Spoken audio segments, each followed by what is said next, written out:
मेरा हो मन स्वदेशी, मेरा हो तन स्वदेशी, मर जाऊं तो भी मेरा होवे कफन स्वदेशी। के बाद पान खाते हैं चूना मिलाकर, वो जिंदगी भर वात के रोगी होंगे नहीं। माने चूना वो बोलते हैं सबसे बेहतरीन वातनाशक औषधि है। मेथी का दाना तो है ही, चूना उससे थोड़ा 1 डिग्री ऊपर है। मेथी दाने से चूना सबसे अच्छी वातनाशक औषधि है। चूने के बारे में भागवत जी का बहुत रिसर्च है, बहुत रिसर्च है, और वो ये कहते हैं कि ये भगवान की दी हुई प्रचंड मात्रा में अद्भुत ऐसी चीज है जो आपके वात के सब रोगों को दूर करेगी। माने घुटने दुखते हैं, कमर दुखती है, कंधा दुखता है, चूना खाइए। फिर वो कहते हैं कि इतना ही नहीं, शरीर में कैल्शियम जो है ना, कैल्शियम ये एक घटक है, माइक्रो न्यूट्रिएंट इसको कह सकते हैं अंग्रेजी में, सूक्ष्म पोषक तत्व है। ये कैल्शियम के बारे में जो गंभीर बात है आज के विज्ञान के हिसाब से, जो मैं कहना चाहता हूं, भागवत जी ने तो 3500 साल पहले कह दिया, आज का विज्ञान उसको प्रूव कर रहा है, कंफर्म कर रहा है। वो ये कि कैल्शियम की कमी अगर शरीर को है तो आपको 20 नहीं 50 बीमारियां आएंगी। कैल्शियम की कमी अगर है शरीर को तो 50 बीमारियां आएंगी। क्या क्या आ सकता है? हर तरह का दर्द आपको होगा, हर तरह का, मांसपेशियों का दर्द, हड्डियों का दर्द, सब तरह का। हड्डियों की जितनी विकृतियां हैं वो सब कैल्शियम की कमी से आएंगे। हड्डियों के जितने रोग हैं वो सब कैल्शियम की कमी से आएंगे। फिर वो कहते हैं कि रक्त के बहुत सारे रोग कैल्शियम की कमी से आते हैं, रक्त के रोग, खून की बीमारी। फिर वो कहते हैं कि बहुत सारे कफ के रोग कैल्शियम की कमी से आते हैं। तो कैल्शियम कम नहीं होने देना चाहिए। जो विज्ञान आज का कहता है, आधुनिक विज्ञान ये कहता है कि कैल्शियम वो माइक्रो न्यूट्रिएंट है, वो सूक्ष्म पोषक तत्व है जिसके शरीर में रहने पर ही दूसरे सूक्ष्म पोषक तत्व उपयोगी होते हैं। ये 12-15 साल का रिसर्च है, एक वाक्य में मैंने खत्म कर दिया। कैल्शियम की उपस्थिति में ही बाकी सभी सूक्ष्म पोषक तत्व उपयोगी होते हैं। इसका मतलब यह है कि अगर आपको शरीर में विटामिन सी का असर देखना है तो कैल्शियम चाहिए, विटामिन ए का असर देखना है तो कैल्शियम चाहिए, विटामिन बी का असर देखना है तो कैल्शियम चाहिए, अगर विटामिन डी का असर देखना है तो भी कैल्शियम चाहिए, विटामिन के का असर देखना है तो भी कैल्शियम चाहिए, प्रोटीन अच्छे से आपके शरीर को काम में आए तो कैल्शियम चाहिए, कार्बोहाइड्रेट्स ठीक से आपके शरीर को मदद करे तो कैल्शियम चाहिए, फैट्स आपके शरीर में डिसॉल्व होते रहें और जहां जरूरत है वहां लुब्रिकेशन में मदद करते रहें तो कैल्शियम चाहिए। माने समझ लीजिए कि कैल्शियम अगर नहीं है तो शरीर में सब कुछ बीमारियां आने ही वाली है। इसलिए कैल्शियम की उपलब्धता शरीर को होनी ही चाहिए। अब इसके बारे में भागवत जी कहते हैं, आधुनिक विज्ञान ने अभी प्रूव किया, भागवत जी पहले ही कह गए कि हमारे शरीर की 40 वर्ष की उम्र तक, 40 से 45 वर्ष की उम्र तक जो कुछ भी हम खा रहे हैं इसी में से हमको कैल्शियम मिलता रहता है। सबसे ज्यादा कैल्शियम आप जानते हैं दूध में है, दूध, फिर दूध के बाद दही, दही के बाद मट्ठा, मट्ठे के बाद मक्खन, मक्खन के बाद घी, इन सब में भरपूर कैल्शियम है। फिर आपने खाया संतरा, मौसम्मी, नारंगी, अंगूर, द्राक्ष, जो भी खट्टे फल, आम वगैरह वगैरह, सब में कैल्शियम भरपूर मात्रा में है। फिर सबसे ज्यादा कैल्शियम फलों में माना जाता केले में है। केला भरपूर खाना चाहिए क्योंकि कैल्शियम का सबसे बड़ा भंडार है और आसानी से हजम होता है।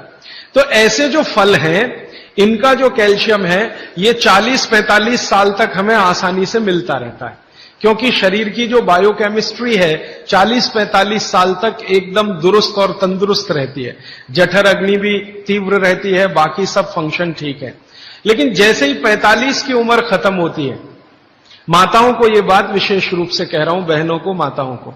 जैसे ही आपकी 45 की उम्र पूरी होती है और आपका मेंसेस साइकिल बंद होता है, मासिक धर्म आपका बंद होता है, उसी समय आपको कैल्शियम हजम होना कम होना शुरू होता है। आप कितना भी ये सब चीजें खाएं, केला भी खाएं, ये भी खाएं, लेकिन कैल्शियम उतना पूर्ति नहीं करता, क्योंकि कैल्शियम को शरीर में डाइजेस्ट कराने वाला जो हार्मोन है वो तभी तक आपको है जब तक आपकी मासिक चक्र की शुरुआत है। मासिक चक्र बंद होते ही ये हार्मोन कम होता है। आप जानते हैं कई हार्मोन्स कम हो जाते हैं, तो कैल्शियम डाइजेस्ट होना बहुत मुश्किल होता है। तब आपको जरूरत पड़ती है कि बाहर से कैल्शियम लें।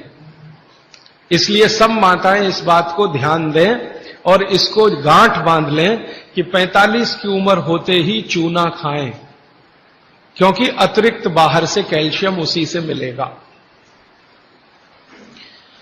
चूना जरूर खाएं आप सबके लिए, और आपको भी है चूना खाएं, क्योंकि आपकी उम्र भी 45 की जब पूरी होगी तो ये जो कैल्शियम है वो आपके लिए पर्याप्त नहीं है जो फलों से और सब्जियों से आ रहा है, कुछ अतिरिक्त चाहिए। और चूंकि बाकी सब माइक्रो न्यूट्रिएंट्स कैल्शियम की उपस्थिति में ही काम आएंगे, इसलिए इस पर ध्यान दीजिए। तो शायद इसलिए इस देश में एक परंपरा विकसित हुई है पान खाने की। ये पान खाने की परंपरा बहुत वैज्ञानिक है, बहुत ही वैज्ञानिक। जिसने भी शुरू की वो बागवट का पक्का चेला रहा होगा, बहुत समझकर उसने ये शुरू की। और ये अद्भुत है। अद्भुत मैं इसलिए कह रहा हूं कि भारत की सब जातियों में उत्तर से दक्षिण, पूरब से पश्चिम ये परंपरा है। कहीं भी चले जाओ, आप सिक्किम में चले जाओ, अरुणाचल में चले जाओ, वो भी पान खाते हैं। और आप धुर दक्षिण में आ जाओ तो यहां भी है, उत्तर में चले जाओ, कहीं भी चले जाओ। तो ये पान खाना भारतीय सभ्यता का एक बहुत महत्वपूर्ण अंग है जो स्वास्थ्य से जुड़ा हुआ है। बस ध्यान इतना ही रखिए कि पान जो है चूने का ही खाना है। पान जो है चूने का ही खाना है। पान कभी भी कत्थे वाला ना खाएं, क्योंकि कत्था आपके लिए उतना उपयोगी नहीं है। कत्था स्वाद के लिए आप उपयोग करते हैं, चूना औषधि के लिए उपयोग करते हैं। ये बात मैं एक बार पहले भी कह चुका हूं, आज फिर से इसलिए कह रहा हूं कि कुछ नए चेहरे मैं देख रहा हूं। तो आपके रसोई में मेथी दाना हो गया, चूना हो गया, पान हो गया, फिर पान के बाद आपको जीरा, हींग वगैरह वगैरह, अजवाइन, ये सब हो गई। ऐसी कुल 108 औषधियां हैं। गरीब से गरीब आदमी की रसोई में ये औषधियां हैं, इनका भरपूर उपयोग करिए। एक औषधि के बारे में बागवट जी कहते हैं और भी महत्व की है, दालचीनी।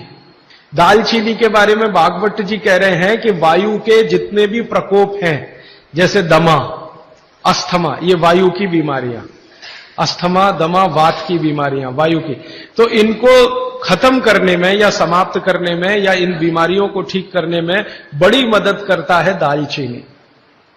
और दालचीनी के बारे में बागवट जी कहते हैं कि ये दमा, अस्थमा, इनको तो खत्म करेगा ही, वात के सब रोगों को खत्म करेगा, कफ के रोगों को भी खत्म करता है।